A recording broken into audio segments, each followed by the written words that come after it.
him, he stole from me speaking for 21 hours in a row.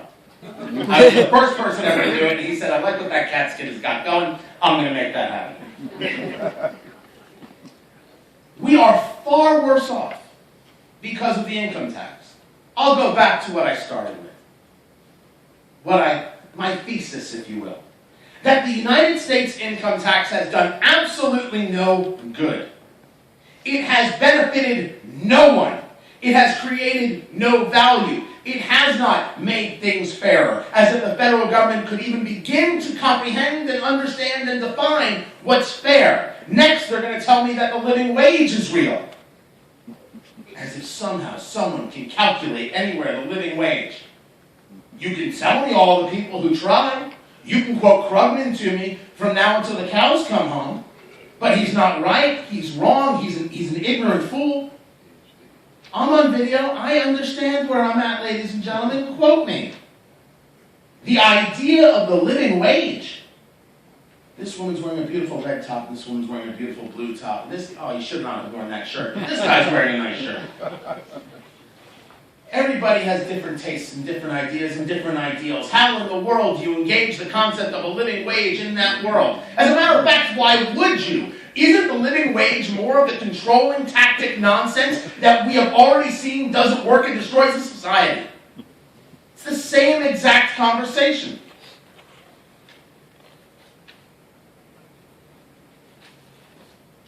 The income tax has done no good. And part of the reason we have a taxation system set up the way we do is to keep things hidden from Americans so they don't quite understand what it is they're paying. Your taxes, you don't write a check. Picture if you had to write the check on April 14th for all of the taxes as opposed to the things that are withheld because they're doing you a favor. You see, the federal government loves you. They want to hold you warm in their bosom. They want to care for you. They want to come. They just want to snuggle. That's all they want to do. They've got a Snuggie built for two, and you are perfect for the other side. If they were honest people, you'd write a big check at the end of the year. But it is hidden. The Obamacare the Obamacare penalty, I apologize, the shared responsibility payments of Obamacare. They have a new word every single day. I believe the next term is the screwed you penalty. Is not something that you write. You don't write a check for that. They take it out of your tax return. They have created in America of people who are excited to get their own money back, and they're now giving you back less of your money to institute a policy that doesn't work and is more invasive than the income tax. Lucky us. I swear to you, I'm going to bring it back. Trust me. Come all the way with me. I will bring you home, I promise.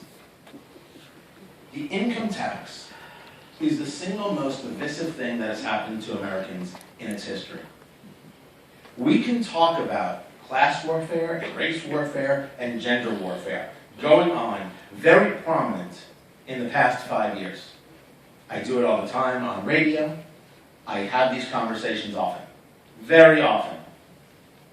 But it all comes from the income tax and from this new idea of paying your fair share. The income tax is built and designed and utilized as a cudgel against the American people. It is meant to divide. It is meant to create the idea of the haves and the have-nots. It may not have been the total intent of the conversation when the states ratified this amendment, but somebody thought of it. Somebody may have had the idea, and certainly someone figured out, and many people have figured out, that this is exactly what we can do with it. If there was no income tax, what would be the thing that divides us? People who pay taxes wouldn't say, I pay too much, and people who don't pay taxes wouldn't say, you don't pay enough. The reliance would not be on federal government, but on private charity, exactly the way it should be. Yeah. Amen. That's right. This is not tinfoil hat. This is the honest look at what's happening to our society. This is where we're at. This is what has happened to us. And you want to discuss anger at the people in this room, from the mainstream press and others, it's for noticing. Never are the elitists more angry than when you notice something. And then you actually talk about it. Man, do they hate the internet. And oh, do they hate talk radio. I am pretty sure I'm on a list. I know Frank is on a list. Frank is on many lists. Frank actually wrote a list, put his name on it, and sent it to them. Hey guys, just being helpful. Frank.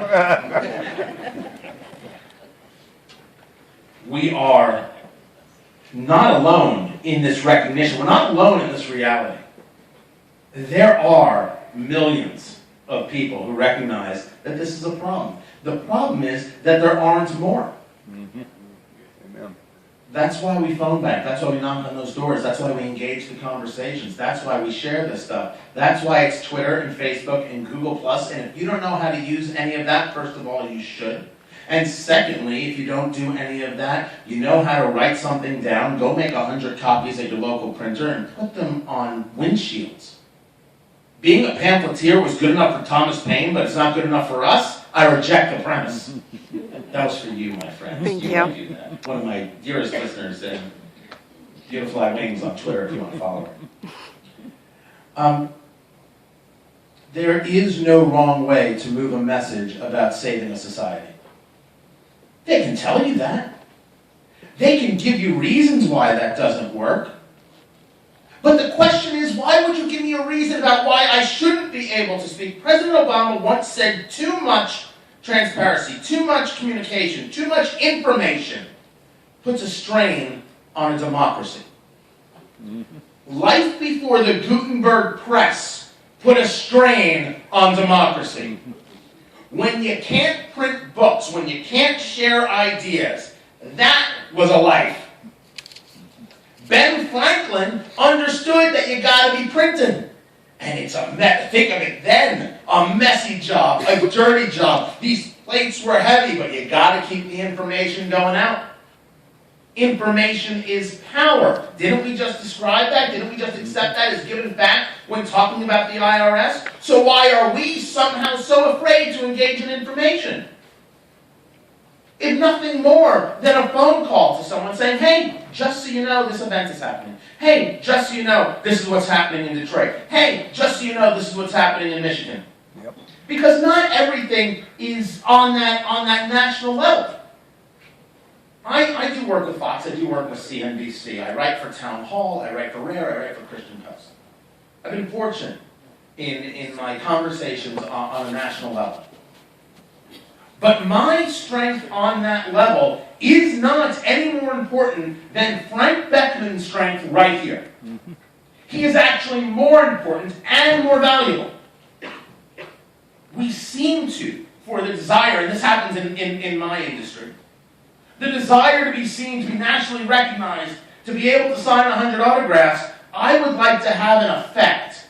I would like to make a difference. I would like to drive home a point, and I would like to change people's minds, attitudes, hearts, belief, and willingness. What are you in it for? If information is power, how much information are we sharing? And exactly how much more powerful are they than we when we start sharing it? Yep. Frank talked about the videos from Nevada. Clyde and Bundy. If you don't know Dana Lash, who I fill in for on a regular basis. She's also on The Blaze, now nationally syndicated. She did a fantastic interview with Clyde, talking about the issue and talking about the problem. And you could engage in arguments, a conversation, if you will, that somehow, because he has paid Nevada for the grazing fees, but not the federal government for the grazing fees, because they keep changing the rules and change the rules on him, that maybe somehow he's in the wrong. You could, I guess, if you wanted to, argue that. But the Bureau of Land Management sent 200 men with automatic weapons to ensure we can get some cows away from some turtles. The story as they want you to hear the story, is about some crazy rancher who's on a jihad to keep his cows happy and doesn't care about the poor, lonesome desert tortoise. First of all, I could care less about a turtle. I don't mean it any particular harm. I'm not going out of my way to make any soup. But in a choice between cows and turtles, I already told you my love of steak. And I don't appreciate these people keeping steak from me. And I want it to be naturally fed. I don't want any of that hormone nonsense. The land is there. I say let them have a lovely meal. 200 guys shutting down of cell phone towers, free speech zones. They understand the need for power, and they, in this one instance, which just happened, I could not have planned this if I desired to.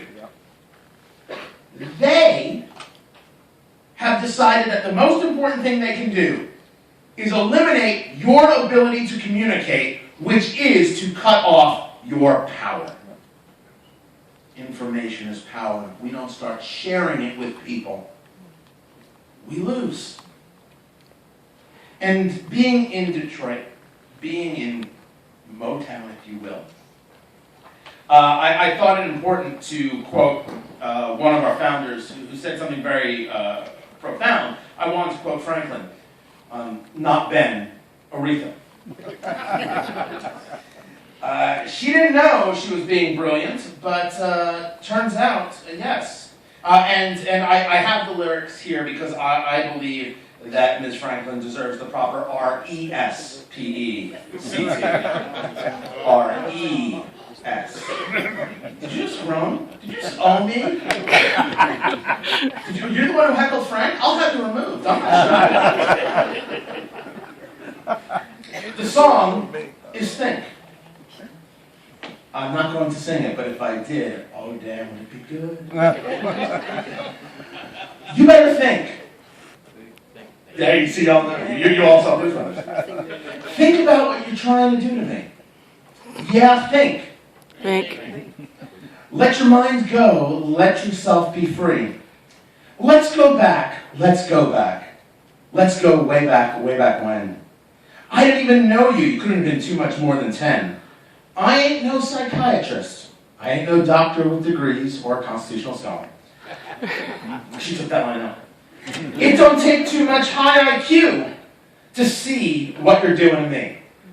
You better think. Think about what you're trying to do to me. Yeah, think. See, the two of them, you know, that's.